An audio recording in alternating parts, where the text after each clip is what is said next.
Changing a spare tire is one of the most essential yet basic skills that every car owner should be able to know or should be able to do. For a spare tire, when you need to fit or to replace it on your car, there are basic steps. The best thing is to first get a safe space. Get off the road on a place that is not going to affect other traffic that's moving. Once you get such a location, ensure that it's fairly hard ground, that you're not going to put your additional accessories, your jack, and it will simply sink into the ground. It has to be fairly firm ground and fairly flat. Now, once you locate such a location, move to the boot, get your tools. You will need your wheel spanner, you will need your jack, you will need your wheel choke, or any other accessories that possibly have. Others will come up, of course, auxiliary tire pressure pump, and others will have the emergency tire pressurizing kit, all that depending on the car you have. Now, once you remove all your tools, get yourself to your wheel chokes, put them on the tires, front and back, opposite to the one that you're going to remove. Then you get out your jack, you simply position it, don't jack it yet. Release your lug nuts. Others call it tire bolts, lug nuts, wheel studs, depending on your car. Open them or just untighten, just release them. Position your jack properly now on the jacking position. Every car has a jacking position. Position your jack, ensuring that it's firm on the base, and that you can actually get a very good zero point to raise the car fully.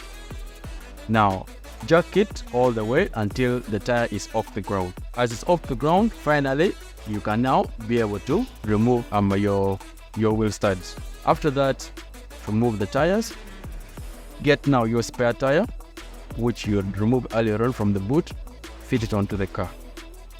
Get your lug nuts or wheel studs, tighten by hand or by a wheel spanner, just for it to be hand tight.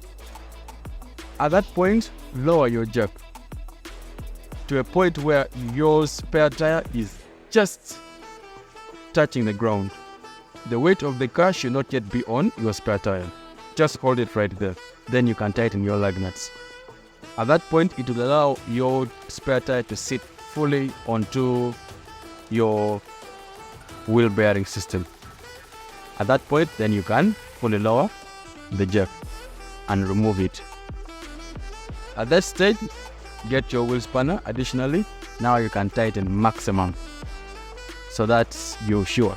The tightening sequence is very important. It's either a star formation for cars that have 5 lug nuts or wheel bolts, or you do a crisscross formation for those that have 4. Japanese cars, many of them have 4, especially the smaller ones. European cars, most of them have 5. So if it's a European car, you will do a crisscross formation, or if it is these others with the 4, you simply do a star formation. At that stage, now remove your wheel chokes, organize everything, put them back into your boot. Check and be sure that you haven't left anything behind, because it's quite common people tend to leave tools and things under the car in the wake of the emergency and the driver. But then again, after you've driven off, pay attention, it's a spare tire. Each spare tire has a maximum speed limit for which it should be driven on. Pay attention to that speed limit.